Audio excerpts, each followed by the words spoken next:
Siyaphambili kokugcina ngasingahambe lapha sizile ukuthi uCounter wayengumuntu ukuthi one Zimbabwe one nation kwakungenanda ukuthi i-majority rule ubaba kwawukhuluma nge-majority rule nxa kuthiwa i-majority tribe nxa kuthiwa i-majority rule kwakuthiwa-ke okwabantu amnyama lamakhiwa ngoba amakhiwa yi-minority kodwa kwakungathiwa majority tribe angazi ukuthi ngakuchaza njani abantu bakuzwisise nxa kukhulunywa ngokuba yinkokheli akutsho ukuthi ngoba thina siyi-tribe enjani sibanengi into kumele sibuse kodwa kwakukhulunyelwa emakhiweni ngoba babengabancindezeli kodwa kumele kubuse abayibo abanengi abantu abanengi kakhulu kwakuyimihlobo etshiyeneyo kodwa ingabantu abamnyama so lapho uthini mama yikho sibili ukuthi i-majority rule means the majority of the people ayikhona i-majority tribe vele ungabona selingena ku-tribalism ngakulanto erayi into yaliwa nguCounter yikho sisitsho ukuthi uCounter kazange abe yi-tribalist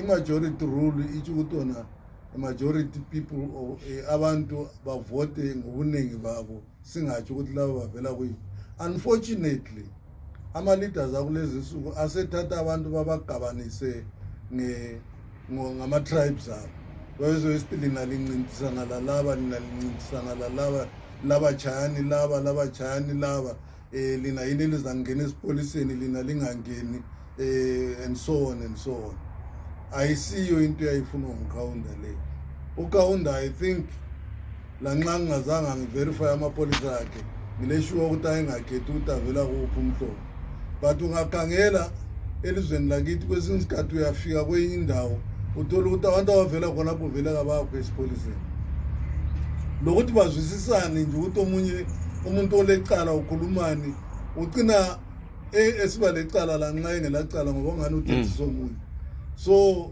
into ye-majority rule uCounter wayibona kuhle and we feel lathi khonapha elizweni lakithi siyacela ukuthi silandeleni indlela kaCounter abamaziyo bonke ababusayo labangabusiyo bayakwazi ukuthi uCounter wayengumuntu onjani asilandeleni indlela uCounter wayesebenza ngayo sibuthanisa abantu bakithi bakwazi ukuthi uyaZimbabweans ukuthi omunye ukhuluma olunye ulimi omunye ukhuluma olunye ulimi abakulandaba lokho ngoba yikho kusixabanisayo yikho kwenza ukuthi singabi lenhlala kahle elizweni nxa ufika kwenye indawo uthola abanye bekhuluma olunye ulimi usuzibona ngani wena sebeyingama-enemies akho kanti hayi ayisibo ma-enemies akho ngabantu nje bazikhuluma olulimi olweZimbabwe and so on and so on. Lapha-ke kuyini ongakutshela uzulu wonke wena njengomuntu omdala oyazi lebandla lakho leZAPU usenza kaloko usenza kaCounter uqeda ukhuluma mabuka lapha ngendaba le-tribalism kuyini ongakulaya-ke ababukeli siyakwazi ukuthi lolu hlelo lubukelwa langabatsha abaningi asebethethe-ke umkhuhlane lwani we-tribalism kuyini ongabatshela khona abantwana kade sabalalele ngithi mina asenze njengoCounter kesishayele i-tribalism ngoba i-tribalism iyabulala ilizwe uma silobe siqoka i-tribalism nase sisilwa sodwa khonapha sibulalane asiyo nto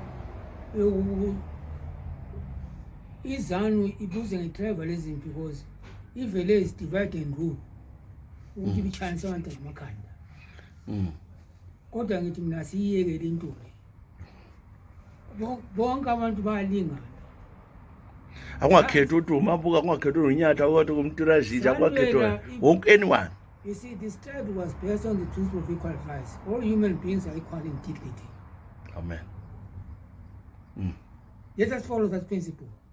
You are saying that since the majority rule, it was a strategy ukuthi sonke nesivote lonke lamakhiwa sivotele abantu kodwa lamakhiwa silingane kungazaba lo muntu omnyama phezulu kungaleikheli phezulu konke sibe ngabantu abahloniphanayo into esasiyilwela leyo. Okay, sivalela lapho-ke Zulu. Ngiyakwazi ukuthi abantu abatsha bakuthi into esiyikhuluma is ideal on the ground really akusebenzi. Abantu abatsha kuzasiza ukuthi bathathe inyathelo lokwala politics of benefits ukudla ukuthi kuyadlisa lapha nokuyadlisa because zalandelwa eZimbabwe during the last 30 years umuntu besithi nyadla umntana kuyadla yini uyadla namhla today at your age umuntu ekunika ngama-piecemeal benefits ukuthi uteste lokhu ukholise sugar coated evils ukudle down the line. Where is your future?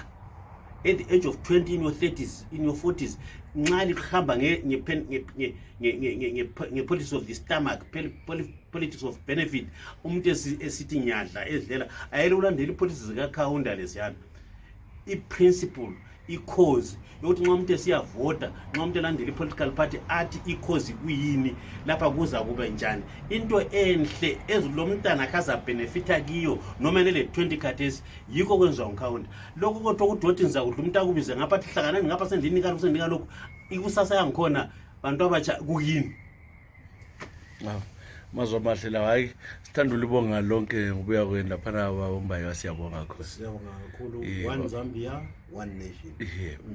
Tiende pamozi nomtima Tiende pamozi nimtima umo, tiende pamozi nimtima umo, tiende pamozi nimtima umo, tiende pamozi nimtima umo. Kaunda Tiende pamozi nimtima umo, tiwoloke Zambezi nimtima umo, tiwoloke Zambezi nimtima umo, tiwoloke Zambezi nimtima umo, tiwoloke Zambezi nimtima umo. Azwake, hayi siyabonga. Bye bye to KK. Bye bye KK. Bye bye.